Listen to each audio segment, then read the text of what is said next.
آج ہم ایک ایسے کلام کے سامنے کھڑے ہیں جس کے لفظ لفظ میں قیامت کی گونج سنائی دیتی ہے۔ کبھی سوچا ہے ہم قرآن کو پڑھتے ہیں مگر اس پر عمل نہیں کرتے، ہم اللہ کی کتاب کو سنتے ہیں مگر زندگی میں اس کی جھلک تک نظر نہیں آتی۔ سورہ نساء ہمیں جھنجھوڑ کر یاد دلاتی ہے کہ اگر تم نے اللہ کے حکم کو چھوڑا تو یاد رکھو نہ دنیا بچے گی اور نہ آخرت، دونوں برباد ہو جائیں۔ یہ سورہ یتیموں کا حق بھی بتاتی ہے، عورتوں کی عزت بھی، میراث کی تقسیم بھی، اور ظالموں کو کیفر کردار تک پہنچانے کی وعید بھی سناتی ہے۔ دوستو، آج کی ویڈیو میں ہم 5 بڑے ایسے ٹاپکس پر بات کریں گے جن پر سورہ نساء میں زور دیا گیا ہے۔ نمبر 1، یتیموں کے حقوق۔ نمبر 2، عورتوں کی عزت اور حقوق۔ نمبر 3، میراث کی تقسیم۔ نمبر 4، عدل و انصاف کا قیام۔ نمبر 5، منافقین اور ظالموں کا انجام۔ اور اس کے علاوہ ہم انشاءاللہ ویڈیو کے آخر میں یہ بھی بتائیں گے کہ سورہ نساء کے بارے میں جو بھی احادیث آپ کو انٹرنیٹ یا کسی بھی ویب سائٹ پر ملتی ہیں تو وہ صحیح ہے یا نہیں ہے، اور علماء کا اس احادیث کے بارے میں کیا کہنا ہے وہ بھی ہم آپ کو بتائیں گے۔ تو ویڈیو کے آخر تک بنے رہیں۔ جان دے دیں گے اس کے لیے،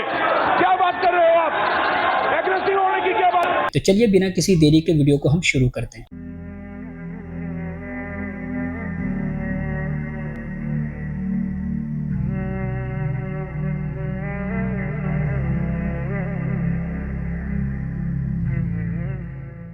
السلام علیکم ورحمۃ اللہ وبرکاتہ۔ آپ سبھی کا دل سے خوش آمدید۔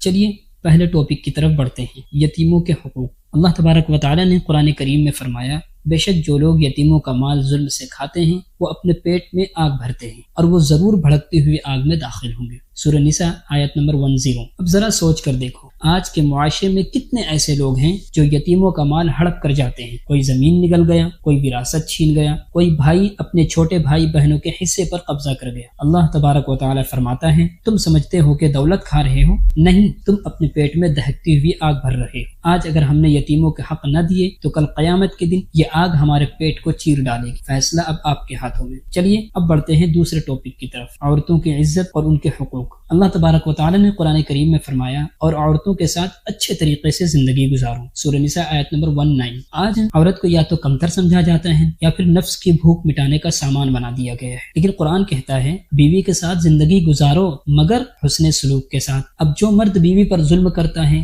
زبان سے زہر اگلتا ہے، زبان سے گندی گندی گالیاں نکالتا ہے، وہ صرف اپنی مردانگی نہیں بلکہ اپنے ایمان کی کمزوری ظاہر کر رہا ہے۔ یاد رکھو، نبی کریم صلی اللہ علیہ وسلم نے فرمایا، تم میں سب سے بہتر وہ ہیں جو اپنی بیوی کے ساتھ بہتر ہے۔ اب آئیے تیسرے ٹاپک کی طرف، میراث کی تقسیم۔ اللہ نے قرآن کریم میں کہا، اللہ تمہیں تمہارے اولاد کے بارے میں حکم دیتا ہے کہ لڑکے کا حصہ 2 لڑکیوں کے برابر۔ سورہ نساء آیت نمبر 11۔ آج سب سے بڑا ظلم وراثت میں کیا جاتا ہے، بہنوں کا حصہ دبا لینا، ماں کا حق مار لینا، بیٹیوں کو کچھ نہ دینا۔ قرآن کہہ رہا ہے یہ اللہ کا فیصلہ ہے، یہ کوئی دنیا کا بنایا ہوا قانون نہیں ہے، اور جو اللہ کے فیصلے کو توڑتا ہے وہ دراصل اپنے قبر کو جہنم کی آگ سے بھر رہا ہے۔ چلیے اب چلتے ہیں چوتھے ٹاپک کی طرف، عدل و انصاف کا قیام۔ قرآن کریم میں اللہ تبارک و تعالی نے فرمایا، اے ایمان والو عدل پر قائم رہو اللہ کے لیے گواہی دیتے ہوئے، خواہ یہ گواہی خود اپنے خلاف ہو یا والدین اور رشتہ داروں کے خلاف۔ سورہ نساء آیت نمبر 135۔ ہم انصاف کا دعویٰ کرتے ہیں مگر حقیقت کیا ہے کہ ہم رشتہ داری،